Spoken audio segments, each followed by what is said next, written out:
Here I am, catering to your needs as well, despite your uninvited presence.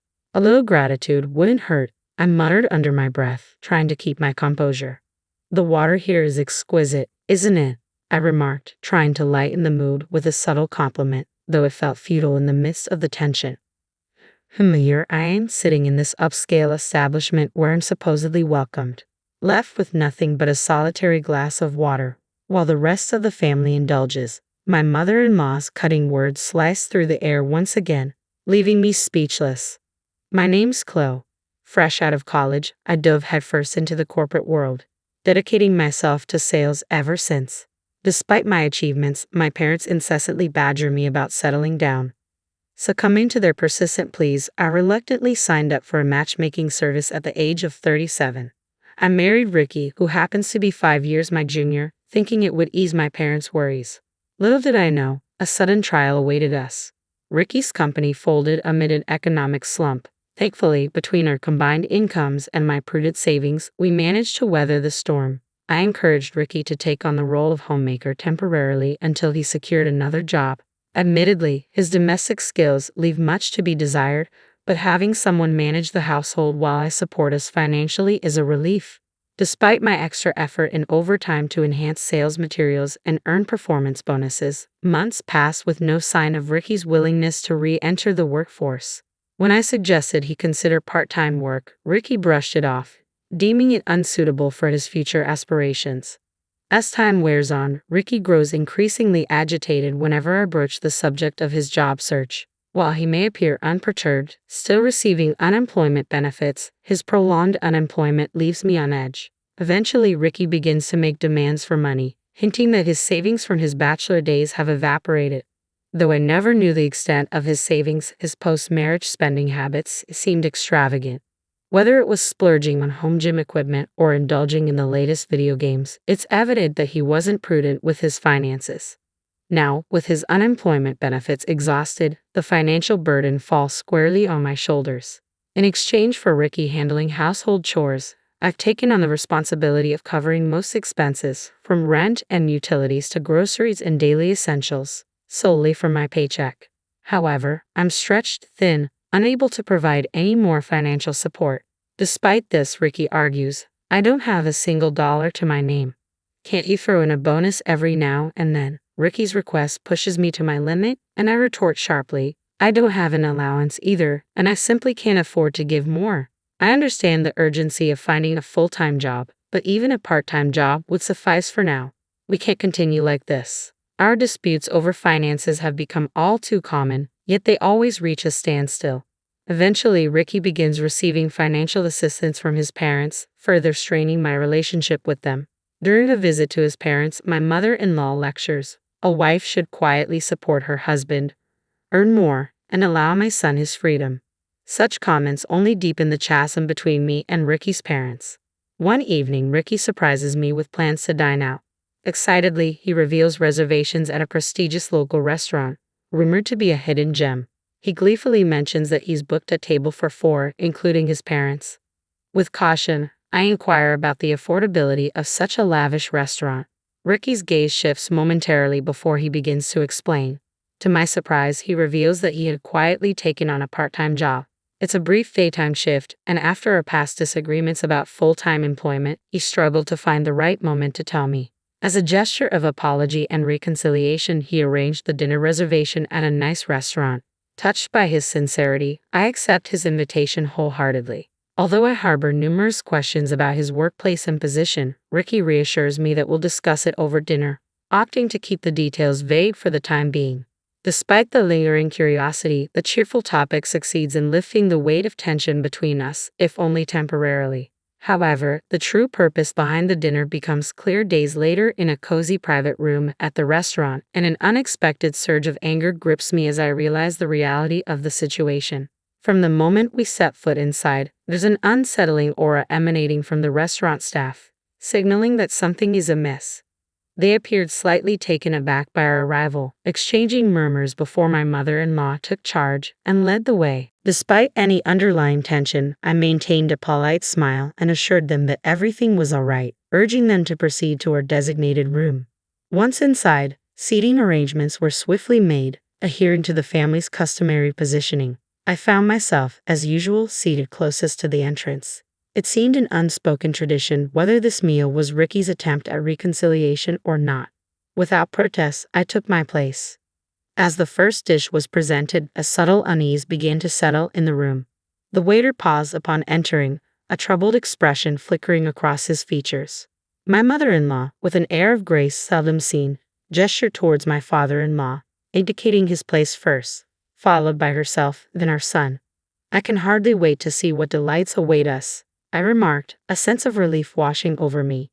The waiter proceeded to serve each dish in the designated order: father-in-law, mother-in-law, Ricky, and then began to explain each course in detail. It wasn't until they reached Ricky's plate that the realization struck. My meal had yet to be served. Gathering my resolve, I waited until the waiter had finished his explanations before speaking up. "Excuse me." My plate remained conspicuously empty as I sat there, staring at the glass of water placed before me, courtesy of my mother-in-law. Before I could voice my concern, the waiter attempted to intervene, his eyes widening with apparent discomfort. However, my mother-in-law swiftly intercepted, her laughter cutting through the air as she dismissed my predicament. "Oh, Flo, you never fail to astonish with your audacity. A daughter-in-law is but a stranger to the family. Is it not enough that you intrude upon our family dinner uninvited? Now you demand a meal? Water is more than adequate for a woman as impertinent and clueless as you. Besides, this is no ordinary water. It's from a prestigious establishment. You should consider it a privilege." While I had no qualms about abstaining from food to savor the flavors later, this treatment was beyond absurd. As my mother-in-law ushered the waiter towards the exit, she added insult to injury, instructing him to charge an exorbitant $1,000 for the water. "Consider it a steal for the opportunity to drink water in such opulent surroundings," she quipped. "Take your time. We won't be hurried." Rage surged within me, bubbling up from the depths of my being. Glancing at Ricky, I hoped for some form of support, but he remained indifferent, focused solely on his meal. My father-in-law mirrored this indifference, casually sipping his drink as though nothing had happened. It dawned on me that they had orchestrated this scenario from the outset, intending to leave me with the bill. I felt utterly defeated, realizing that Ricky's promise of treating me with his part-time earnings was merely a ploy to draw me into this humiliation. In my frustration, anger seemed futile. "Fine," I relented, my voice heavy with resignation. "I'll cover the cost of the water and depart. Enjoy your family time." With that, I exited the room to settle the bill, the echoes of their coarse laughter trailing behind me into the hallway. The attentive waiter noticed my departure and offered an alternative, mentioning that although the pre-ordered meal couldn't be served, other options were available. Grateful for his consideration, I declined, insisting on only paying for the water before making my swift exit. To my surprise, the waiter informed me that the water was complimentary. With a mixture of relief and indignation, I promptly left the restaurant behind. Witnessing Ricky's behavior today was the final confirmation I needed to proceed with divorce proceedings. His prolonged unemployment, coupled with a lack of effort in job hunting, had strained our relationship to its breaking point. Instead of taking responsibility, he chose to conspire with his parents, shifting the blame onto me when the financial reality hit home. Today's ordeal of humiliation and harassment was the ultimate betrayal, extinguishing any lingering affection I had for him. It was clear that I could no longer endure this marriage. Upon returning home, I wasted no time in packing my belongings, determined to leave behind any remnants of my life with Ricky.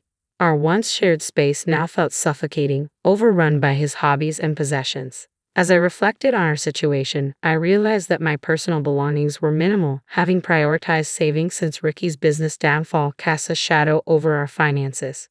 With a sense of purpose, I loved my trusty suitcase from my college days, filled it with essentials, and set off for the hotel where I would spend the night, a temporary refuge as I embarked on my journey towards a fresh start. The following morning brought a newfound sense of vigor as I indulged in a hearty hotel breakfast before heading off to work. It had been an eternity since I'd relished such a meal. Typically, my breakfast consisted of nothing more than a plain slice of toast, devoid of jam or butter, due to my tight financial constraints. I marveled at the recent improvements in hotel services, appreciating the small luxuries amidst my mundane routine. En route to work, I made a brief stop at the city office to collect divorce papers from the after-hours window. Though only my portion had been filled out, An unexpected wave of optimism washed over me. With the decision to divorce now made, it became apparent that I had endured far more unhappiness in this marriage than I had initially realized. Upon arriving at the office and immersing myself in work, I couldn't help but notice a disturbance emanating from the neighboring department. As the clamor drew nearer, gradually encroaching upon our own workspace, I exchanged curious glances with a colleague seated beside me. Before long, the disruption reached our department, accompanied by a familiar voice calling out my name. "Hey Chloe, come out here. You can't just disappear because you didn't come home. Mom and Dad are willing to forgive you if you return and apologize." My heart raced as I stood up, utterly flabbergasted to see Ricky and my in-laws standing at the entrance of my office. Their hostile expressions only intensified upon locking eyes with me, and they wasted no time in making a beeline towards me. My mother-in-law thrust a receipt from the previous night's dinner into my hands. "I explicitly instructed you to pay $1,000 for that water, didn't I? You, the wife of my son, have orchestrated this deceit." Their accusations pierced through the air, disregarding the attention drawn from my colleagues. Ricky and my mother-in-law continued their tirade, their voices echoing through the office, while my father-in-law adopted his customary innocent bystander demeanor, just as he had the day before. The audacity of their actions left me speechless. It was incomprehensible that they would go to such lengths, even taking time off to confront me in my workplace. Yet no matter how forcefully they pushed, I remained resolute. "If I'm deemed a stranger to your family, then why should I be held accountable for the meal?" I retorted, my voice firm. "I refuse to tolerate this harassment in my workplace. Should you persist in causing disruption, I will not hesitate to involve the authorities." A sudden sense of dread washed over me as I realized Ricky's intentions. Without warning, he seized a computer monitor from a nearby desk, his actions fueling my apprehension. Witnessing this escalation, my mother-in-law seized a nearby phone and declared, "We'll demonstrate the consequences of defying us," before violently slamming it onto the floor. The deafening crash reverberated through the room, triggering screams and pandemonium among the female staff, plunging the office into chaos. As panic ensued, my mother-in-law and Ricky, their faces flushed with anger, began hurling objects indiscriminately. Amidst the chaos, my father-in-law finally spoke, his tone laced with a strange detachment. If only Chloe had complied and paid as instructed, none of this would have transpired, he remarked apologetically, addressing the room. "Please accept our apologies for the inconvenience. Chloe will take care of the cleanup." His attempt at humor fell flat, his nonchalant demeanor contrasting starkly with the mayhem unfolding before us. Gradually, people began to distance themselves from him, wary of any interaction. Feeling a surge of urgency, I knew I had to intervene. Amidst the chaos, I raised my voice, imploring Ricky and his cohorts to cease their destructive rampage. Yet, attempting to reason with individuals consumed by rage felt akin to conversing with an impenetrable barrier. Frantically, I reached out to grab Ricky's arm in a bid to make him listen, but before I could even make contact, the situation took a dramatic turn. Suddenly, the room was flooded with the presence of police officers, their arrival signaling a swift end to the turmoil. It appeared that someone from the adjacent department had alerted the authorities upon witnessing the mayhem unfold. Ricky's accusatory glare pierced through the chaos, his enraged voice cutting through the cacophony. "You called the cops," he bellowed before launching a punch towards me. In an instant, 3 officers swiftly intervened, swiftly restraining him and bringing him to the ground. It was a scene straight out of a television drama as they proceeded to arrest him on the spot for assault. Later that day, a surreal convergence occurred at the police station, where the company's CEO, myself, and Ricky's parents found ourselves gathered. The company promptly filed a report detailing the property damage incurred during the chaos.